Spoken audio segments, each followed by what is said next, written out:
우리 하나님 말씀 보도록 하겠습니다. 창세기 39장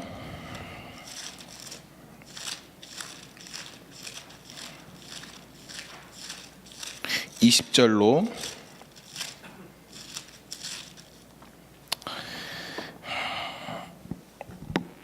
23절까지 말씀입니다. 창세기 39장 20절로 23절까지 말씀. 짧으니까 우리 같이 한 목소리로 함께 읽도록 하겠습니다. 시작. 이에 요셉의 주인이 그를 잡아 옥에 가두니 그 옥은 왕의 제수를 가두는 곳이었더라. 요셉이 옥에 갇혔으나 여호와께서 요셉과 함께 하시고 그에게 인자를 더하사 간수장에게 은혜를 받게 하심에 간수장이 옥중 제수를 다 요셉의 손에 맡김으로 그 재반 사물을 요셉이 처리하고 간수장은 그의 손에 맡긴 것을 무엇이든지 살펴보지 아니하였으며 이는 여호와께서 요셉과 함께 하심이라. 여호와께서 그를 범사에 형통하게 하셨더라. 아멘. 아멘. 네, 감사합니다. 오늘은 고난이 축복이 되는 삶이라는 주제를 가지고 오늘 창세기 34번째 시간을 갖도록 하겠습니다. 네. 그 창세기 39장은 그 요셉이 겪은 고난이 아주 상세하게 기록되어 있습니다. 아주 구체적으로 기록되어 있는 장입니다. 그러니까 형들에게 팔려서 애굽 시위대장의 그 보디발의 집에 노예가 된 요셉. 그래서 노예의 삶이 본격적으로 시작되는 그 인생. 그리고 그렇게 아버지의 사랑을 한 몸으로 받던 그 요셉이 이제 노예가 되는 신세가 되게 되어버립니다. 네.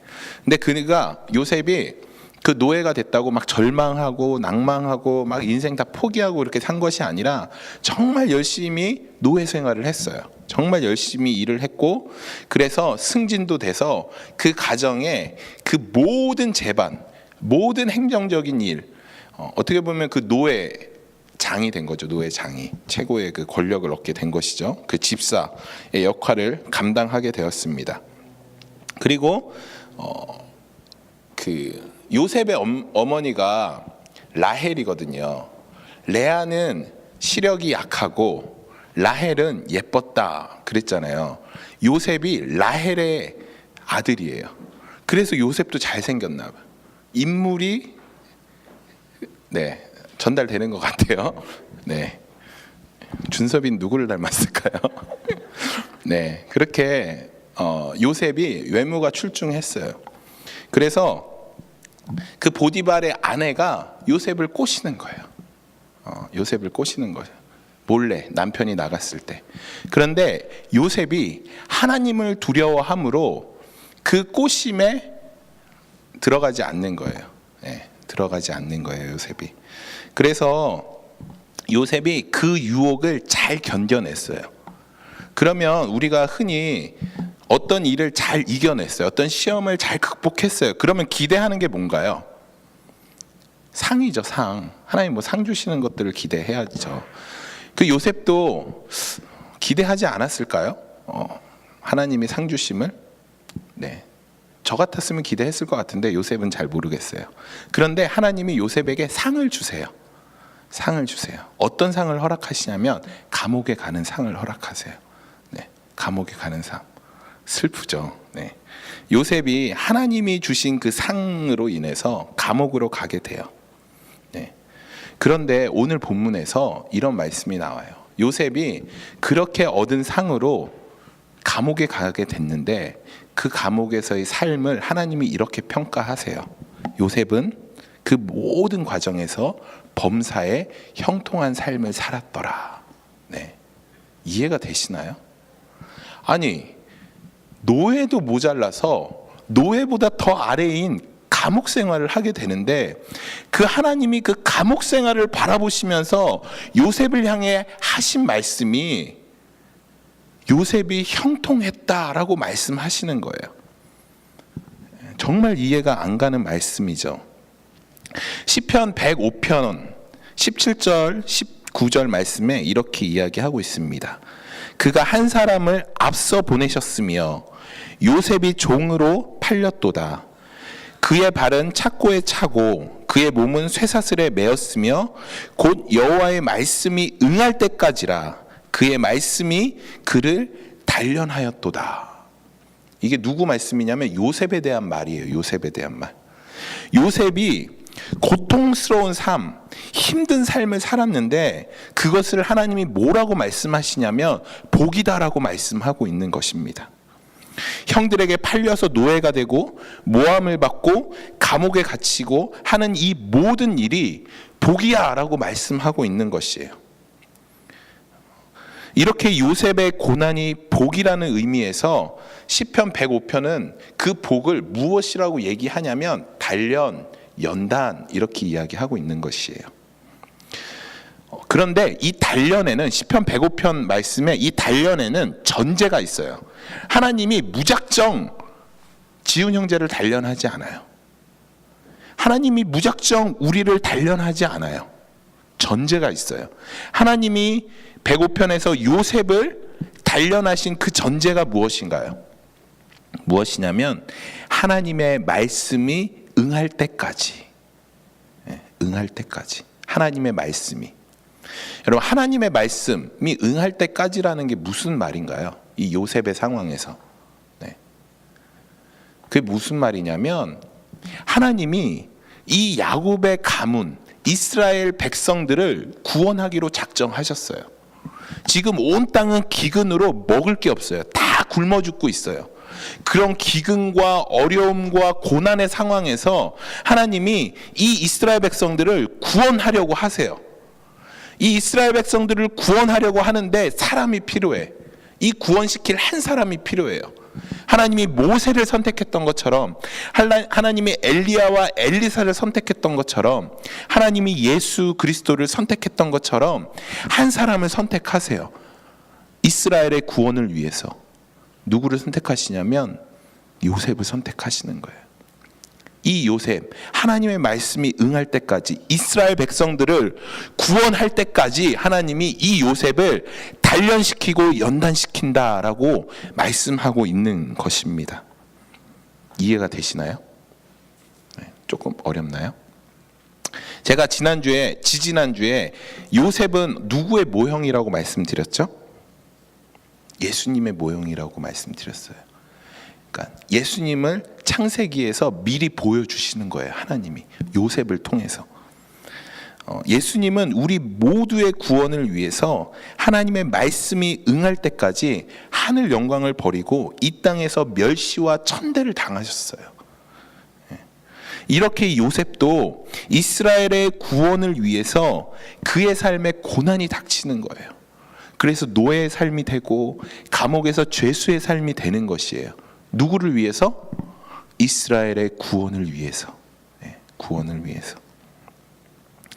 요셉은 자기가 죄를 지어서 종으로 팔려갔나요? 아니죠. 요셉은 자기 죄 때문에 팔려간 게 아니에요. 형들의 모함으로 팔려갔어요.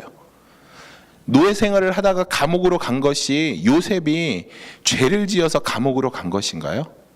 아니에요.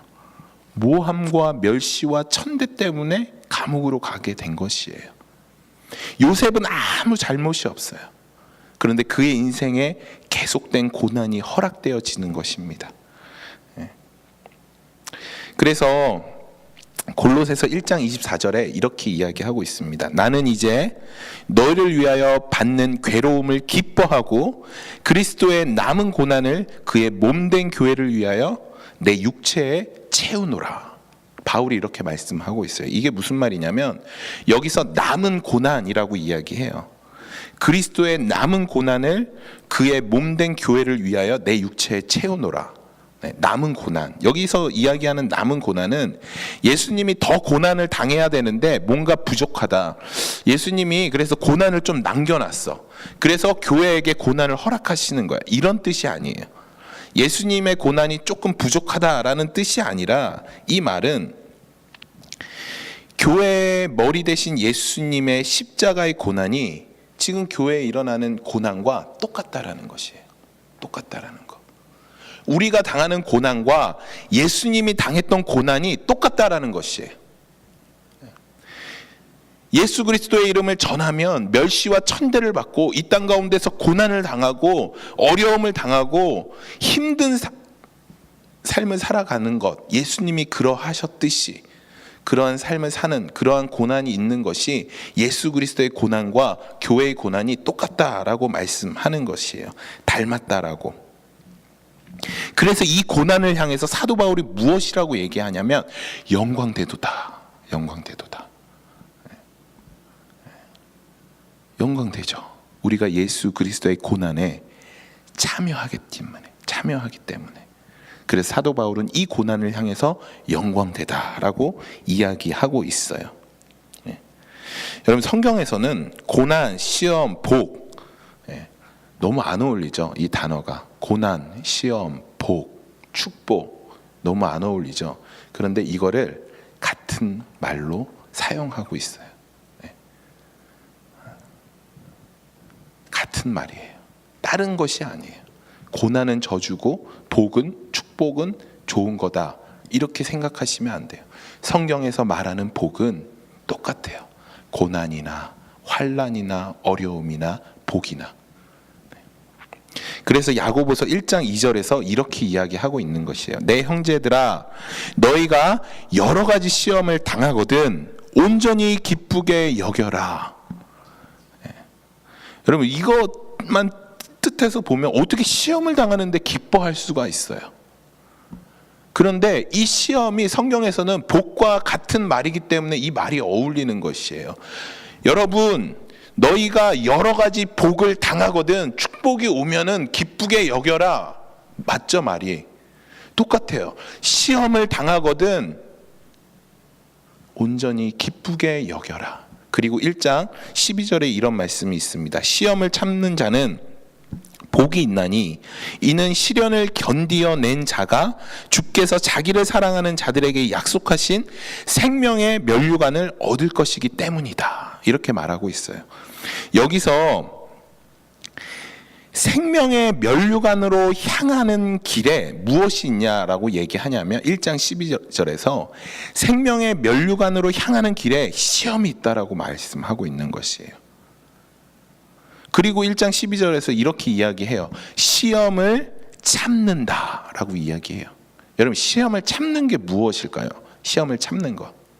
막 이를 악물고 막 뜨거운데 막 사우나 가면 남자들 막 모르시나요? 대결하거든요.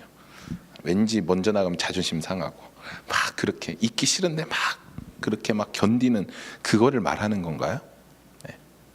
시험을 참는다. 시험을 당하거든 너희들이 참아라, 온전히 견뎌라 라고 이야기해요. 이 견디다는 무슨 말이냐면 이것은 원어로 직역하면 목적한 연단에 서 있는 거예요. 이해가 되시나요? 하나님이 주시는 그 시험 가운데 내가 서 있는 거예요. 이해가 안 되시죠? 그게 뭐야? 이러시죠? 여러분, 시험이 오면 우리가 어떤 기도 하나요? 피하게 해달라고 기도해요. 하나님, 시험 나한테 오지 않게 해주세요. 복된 길만 걷게 해주세요. 좋은 길만 걷게 해주세요. 이렇게 이야기해요. 하나님이 원하시는 건 그게 아니셔요.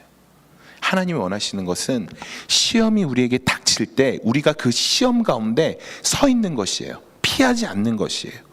그 시험 가운데, 그 한가운데 서 있는 것이에요. 하나님, 나 이거 그만할래요. 나 더 이상 여기 안 있을래요. 나 딴 데 갈래요. 하나님, 저 이제 하나님 안 믿을 거예요. 하나님, 저 잠깐만 하나님 제 뒤에 서세요. 그냥 제 힘과 제 능력으로 할게요. 이렇게 얘기하는 것이 아니라, 하나님, 어려움이 있지만, 시험이 당하지만, 내가 견딜 수 없지만, 그럼에도 불구하고 하나님을 신뢰함으로 하나님이 주신 그 시험 가운데, 고난 가운데 내가 그 자리에 서 있겠습니다라는 고백을 하는 것이 하나님이 진짜 원하시는 것이라는 것입니다. 고난은, 여러분, 고난이 뭘까요? 근데 고난, 우리가 왜 고난을 당하는 걸까요? 하나님이 우리 약 올리려고 고난을 주시는 걸까요? 여러분, 고난이 뭔지 한번 생각해 보셨어요? 고난이 뭘까요? 원래 인간은 하나님만으로 만족하는 삶을 살아요. 처음 하나님이 아담을 지었을 때 아담은 하나님만으로 만족했어요. 그가 옷은 벌거벗고 있고 가진 것은 아무것도 없었지만 너무 행복했어요. 하나님이 나와 함께 하시기 때문에. 그런데 이 아담에게 죄가 들어가요. 어떤 죄가 들어가냐면 나 하나님처럼 될 거야가 들어가요. 여러분, 하나님과 함께 있을 땐 너무 행복했는데 하나님만으로 만족했는데 내가 하나님이 될 거야 라고 하는 그 선포를 한순간 어떤 마음이 드냐면 내 안에 결핍이 생기는 것이에요. 부족한 것이 생기는 것이에요. 왜 결핍과 부족함이 생겨요? 내가 하나님이 아니니까. 하나님이 아닌데 하나님처럼 되려고 하니까 내 안에 이것도 하고 싶고 저것도 하고 싶고 이것도 있어야 되고 저것도 있어야 되는 수많은 결핍들이 내 안에 생겨나는 것이에요. 이 결핍들이 나에게 무엇이 되냐면 고난이 되는 것이에요. 하나님만으로 만족하는 삶, 하나님과 함께하면 아무런 부족함이 없는데 하나님이 없으니까 내 안에 부족함이 생기는 것이에요. 이것도 부족하고 저것도 부족하고 그래서 내 안에 고난이 생기는 것이에요. 이 고난은 누구로부터 말미암아 생기는 것이냐면 하나님이 우리에게 고난을 던져주시는 것이 아니라 고난은 내 안에 하나님이 없음으로 생기는 결핍으로 인해서 생겨지는 것이 고난인 것이에요. 이해가 되시나요? 고난은 하나님이 너희들 한번 힘들어 봐라라고 던져주시는 게 아니에요. 하나님이 주시는 것이 아니라 내 안에서 생겨나는 것이에요. 내 안에 하나님이 없기 때문에, 내가 하나님과 함께하지 않기 때문에 내 안에 결핍들이 생기는 것이에요. 이것이 고난이에요. 여러분, 그래서 우리가 잘 이해해야 돼요. 죄가 무엇이냐? 여러분, 죄가 거짓말하지 않고 살인하지 않고 미워하지 않고, 여러분, 이것이 죄가 아니에요. 이것이 죄가 아니에요. 이것은 죄의 결과예요.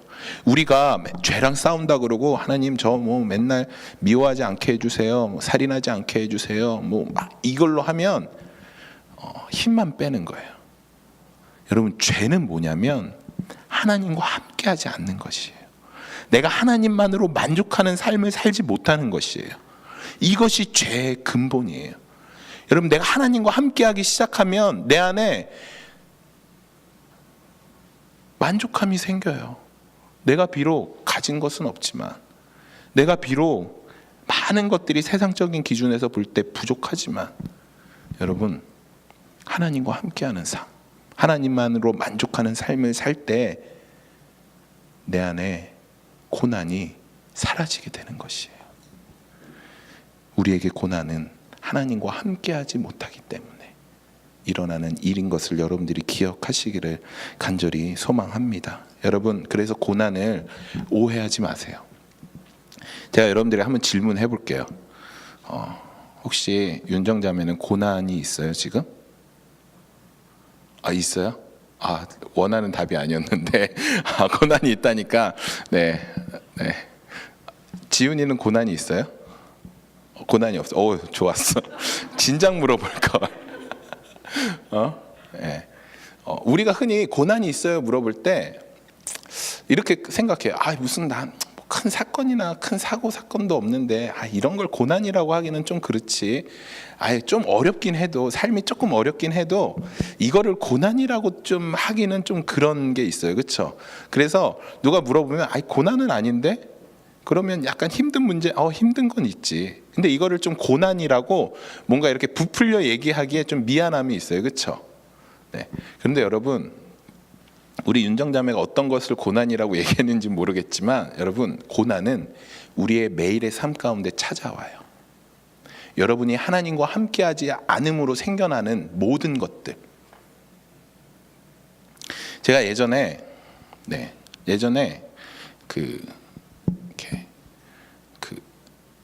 꿀리기가 싫은 거예요.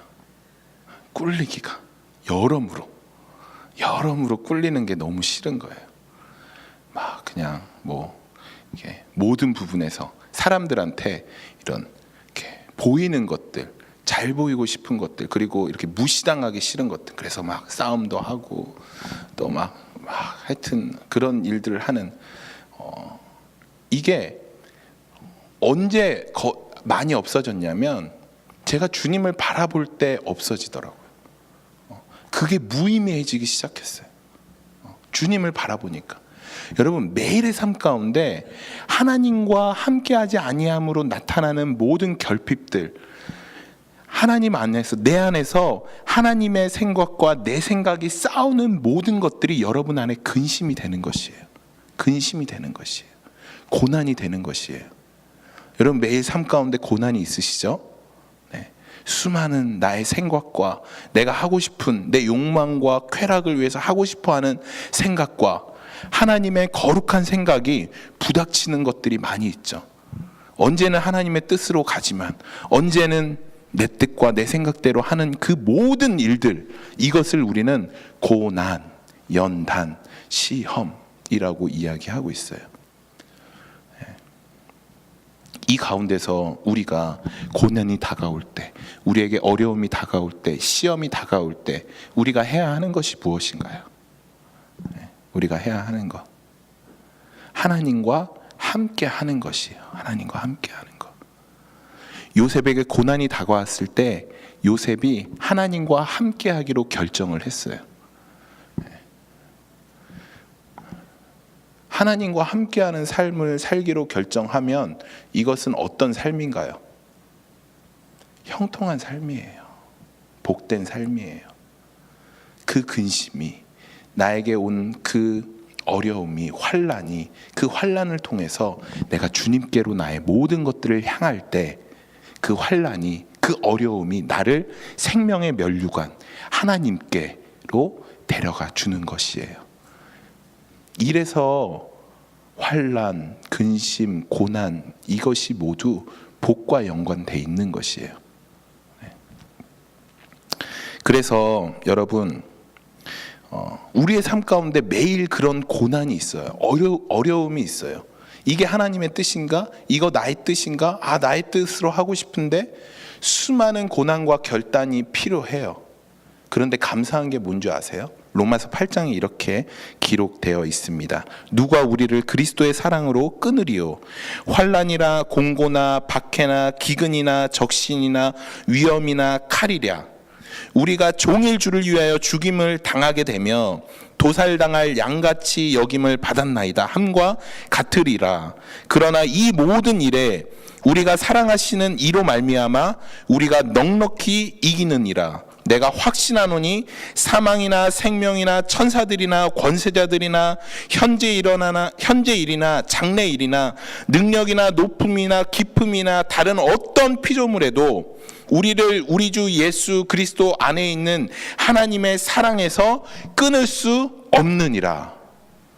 여러분, 지금 고난이 환난, 공고, 핍박, 기근, 적신, 위험, 칼로 표현되고 있어요. 다 똑같은 말이죠. 이런 걸로 표현되고 있어요. 우리가 이런 고난 가운데 거하게 되면 우리 안에 어려움이 닥치고 환난이 닥치면 우리 안에 어떤 생각이 드냐면 겁이 나요. 내가 이걸 잘 이겨낼 수 있을까? 나 이것으로 말미암아 망하게 되면 어떡하지? 죽게 되면 어떡하지? 낭망되면 어떡하지? 쓰러지면 어떡하지? 수많은 겁이 우리 가운데 들어오게 되어 있어요. 사단이 우리에게 계속해서 의심을 심어줘요. 너 이제 큰일 났어. 너 이제 큰일, 너 이제 죽었어. 너 두렵지? 너 무섭지? 여러분, 그때 이 말씀을 기억하세요. 그때 이 말씀을 기억하세요. 그렇게 사단이 우리에게 두려움과 근심과 어려움을 줄 때, 무서운 마음을 줄 때 사단에게 이렇게 대답하세요. 우리 주 예수 그리스도 이 사랑을 어떤 것도 끊을 수 없다. 나는 하나님께 그 사랑의 끈끈한 끈으로 묶여 있다라고 선포하세요. 어떤 것도 그것을 끊을 수 없다라고 말씀하세요. 여러분, 하나님이 여러분들을 홀로 내버려 두지 않고 계세요. 하나님이 여러분과 함께 하고 계세요. 하나님이 여러분들에게 힘을 주세요. 그러니까 8장에서 이렇게 말하잖아요. 너희들이 어려움이 닥치나 그런 환난이 닥치나 너희들의 결론은 뭐냐면 넉넉히 이긴다라고 말씀하고 있는 것이에요. 여러분, 전 여러분들이 넉넉히 이기는 삶을 살았으면 좋겠어요. 그냥 삶의 작은 문제 앞에서, 삶의 어려움 앞에서 그냥 무너지고 쓰러지고, 인간이니까 어쩔 수 없어, 사람이니까 어쩔 수 없어. 여러분, 그렇게 핑계대지 않았으면 좋겠어요. 말씀은 안 그렇게 나와 있어요. 너희가 넉넉히 이긴다라고 말하고 있어요. 너희가 승리할 수 있다라고 말할 수 있어요. 왜냐하면 여러분들의 힘과 능력으로 승리하나요? 아니요. 주님과 함께함으로, 내 안에 일하시는 예수 그리스도로 말미암아 우리가 승리할 수 있다라는 것이에요. 여러분, 주님과 함께하심을 믿으시나요? 여러분 안에 정말 주님이 계시나요? 그럼 승리하시나요, 지금? 여러분 삶 가운데 승리하는 삶을 살고 계셔요? 그건 아닌 것 같죠? 그러면은 여러분들이 주님과 함께하는 삶이 아니에요. 죄송하지만. 저는 승리한다라고 자부합니다. 최대한 승리하려고 해요. 내 안에 예수 그리스도와 함께. 여러분들의 삶을 우습게 보지 마세요. 나는 연약한 인간이야? 나는 할 수 없어? 아니요. 여러분들을 주님께서 천하보다 귀하게 만드셨고, 여러분들의 기도를 통해서 이 열방을 변화시킨 하나님이 그 큰 계획을 갖고 계세요. 여러분은 절대 우스운 존재가 아니셔요. 사소한 죄 앞에서, 사소한 것 앞에서 엎어지지 마세요. 승리하셔요. 우리 하나님은 절대 우리를 버리시지 않았어요.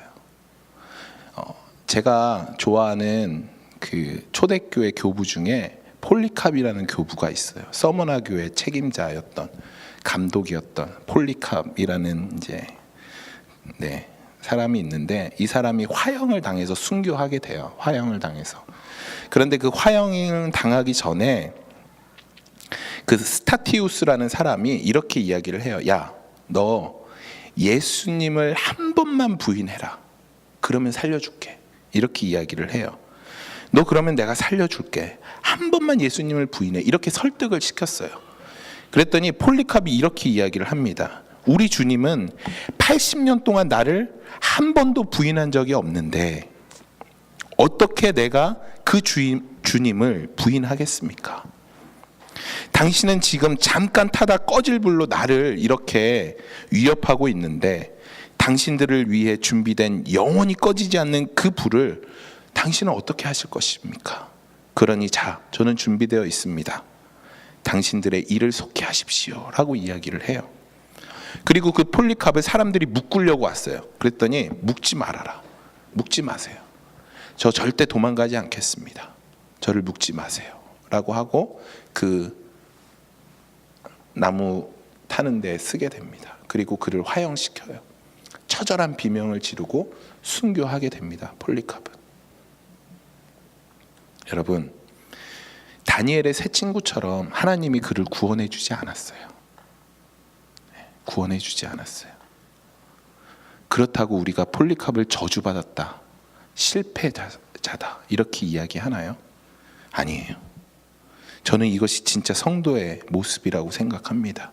그가 그렇게 화형당하면서 죽을 때 수많은 사람들이 그 앞에서 그의 죽음을 보면서 도대체 저가 믿는 예수가 누구기에 저가 저렇게 담대할 수 있느냐라고 하나님께 돌아오는, 주님께 돌아오는 귀한 역사가 일어났다라고 합니다. 여러분, 폴리캅은 죽었어요. 하지만 여러분, 진짜 폴리캅이 죽은 건가요? 아니죠. 너무나 영광스럽고 이 세상과 비교할 수 없는 하나님의 그 영광 가득한 곳에서 주님을 뵙는 폴리캅이 되었어요. 누가 그를 저주받았다라고 말합니까? 누가 그를 실패자라고 말합니까? 그가 고난 가운데, 그가 그의 어려움 가운데 능히 그 두려움과 어려움을 이겨낼 수 있었던 것은 80년 동안 자기와 함께 하신 하나님을 여전히 그 어려운 순간에도, 그 두려운 순간에도 여전히 그 하나님을 신뢰했기 때문이에요. 여러분, 어느 날 갑자기 하나님을 신뢰하고 하나님과 함께하는 삶을 살지 않아요. 여러분들의 지금의 삶이 그러한 삶을 만드는 것이에요. 지금 이 순간 내가 어떤 결정을 하느냐, 지금 이 순간 내가 어떠한 삶을 사느냐가 앞으로 정말 어려운 순간이 왔을 때, 정말 힘든 순간이 왔을 때, 그때도 내가 하나님을 붙들 수 있는 믿음의 힘이 될 수 있다라는 것입니다. 여러분, 매일의 삶을 우습게 여기지 마셔요. 여러분, 하루하루의 삶이, 매 순간이 여러분의 신앙을, 여러분들의 믿음을 더욱더 견고하게 하는 것입니다. 말씀을 마치겠습니다. 여러분, 우리에게 닥친 그 고난의 과정에서 그것을 피하고 거부하는 것은 하나님이 원하시는 목적으로 저는 가기 싫습니다라고 외치는 것이에요. 여러분, 고난의 상황 가운데서 우리가 피하지 않고 그 안에 있는 것, 그 고난을 견디면서 주님 앞에 나아가는 것, 그것이 바로 복인 것입니다. 여러분, 이 고난은 어디서부터 시작이 되냐면 내 삶의 주인이 누구냐에서부터 시작이 되는 것이에요. 내 삶의 주인이 누구냐. 요한복음 2장에 보면 가나의 혼인잔치가 나와요. 가나의 혼인잔치는 예수님께서 그 어머니 마리아와 함께 첫 이적을 행했던 곳이에요. 그곳에 예수님이 제자와 어머니와 함께 가셨어요. 그런데 포도주가 이제 막 그 혼인잔치에 있다가 포도주가 다 떨어진 게 된 것이에요. 여러분, 그 혼인잔치, 이 당시 문화에서 혼인잔치에서 포도주가 떨어졌다라는 것은 엄청난 결례예요. 있을 수가 없는 일이에요. 그런데 포도주가 떨어졌어요. 그러니까 예수님이 이렇게 그 마리아가 이렇게 얘기해요. 얘야, 예수야, 포도주가 떨어졌대. 이렇게 얘기해요. 근데 예수님이 뭐라고 말씀하시냐면 왜 그 얘기를 저한테 하세요? 저와는 상관이 없는 일이에요 라고 말씀하세요. 여러분, 예수님이 가나 혼인잔치에 계셨나요? 안 계셨나요? 계셨어요. 예수님이 여러분과 함께 하셔요. 그렇죠? 근데 예수님이 여러분 삶 가운데 왜 아무런 능력이 일어나지 않는 줄 아세요? 예수님이 이렇게 말씀하셨어요. 나와는 상관없는 일이야. 이렇게 말씀하세요. 여러분, 언제 능력이 일어나는 줄 아셔요? 예수님이 그 혼인잔치의 손님이 아니라 주인이 되셨을 때 능력이 일어나요. 여러분, 주인이 됐다라는 건 무슨 말씀이에요? 명령을 할 수 있는 것이에요. 예수님이 이렇게 말씀하세요. 너희에게 무슨 말씀을 하든지 그대로 하라 하시니 예수께서 그들에게 이르시되 항아리에 물을 채우라 한즉 아귀까지 채우니. 예수님이 그 가나 혼인잔치의 주인이 되셨어요. 그랬더니 물이 포도주가 되는 능력이 일어나요. 예수님이 여러분과 함께 하지만 여러분 삶 가운데 예수님이 주인 되지 않으면 그 어떤 일도 일어나지 않아요. 예수님이 이렇게 말씀하세요. 너의 삶과 내 삶이 무슨 상관이 있느냐라고 말씀하세요. 하지만 예수 그리스도가 여러분 삶의 주인이 되신 그 순간부터 능력이 일어나요. 물이 포도주가 되는 능력이 일어나요. 저는 여러분 올해 여러분들이 좀 오픈해 놨으면 좋겠어요. 그냥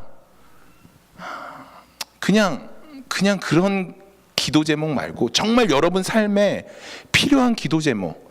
그래서 주님, 내가 주님을 나의 주인으로 모시겠습니다. 그리고 여러분들 기도해 보세요. 여러분 안에 놀라운 일이 일어납니다. 여러분들이 예수님을 왜 못 경험하는 줄 아세요? 여러분들 아무리 기도해도 기도의 응답이 일어나지 않죠? 그렇죠? 왜냐하면 여러분 삶에 예수님이 주인이 아니니까 그래요. 여러분 삶에 예수님을 주인으로 모시고 기도해 보세요. 증거 있냐고 저에게 물어보시면 전 증거가 너무 많아요. 이 자리에 있는 것 자체가 증거예요. 저는 매일 아침에 기도합니다. 예수님, 내 삶의 주인 되어 주시옵소서. 그리고 순간순간 매 순간 저는 진짜로 기도해요. 예수님이 내 삶의 주인이 되어 주시옵소서.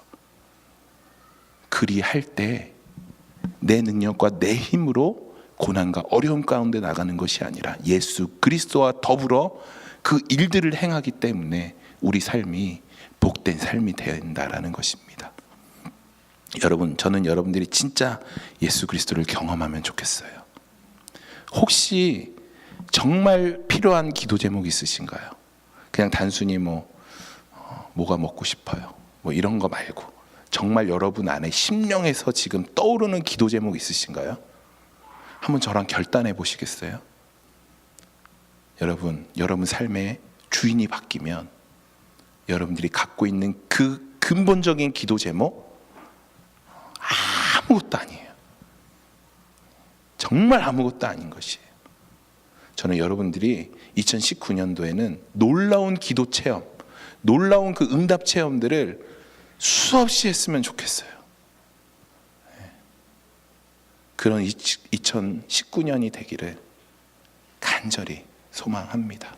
우리 이 시간 함께 기도하겠습니다.